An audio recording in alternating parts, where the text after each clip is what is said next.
Hello, hello guys! Ganito na nga po pala ang pagluluto ng ating ampalaya. Ayan guys, magigis tayo ng sibuyas, bawang, ayan. Tapos kamatis, lalagay rin natin.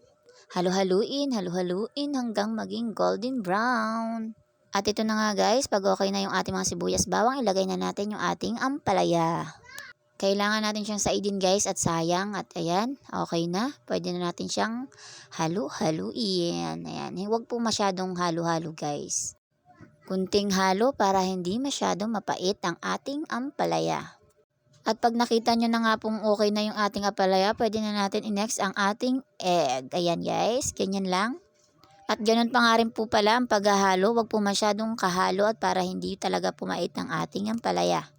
At yung itlog na nga po dyan ay nilagyan na rin natin ng pampalasa para masarap. Ayan guys, pag okay na siya, wait lang natin. At kapag okay na nga pala guys, pwede na natin siyang tikman. At ayan guys, iihipan natin at medyo mainit at nag-uusok-usok pa. O diba? Masarap o, diba?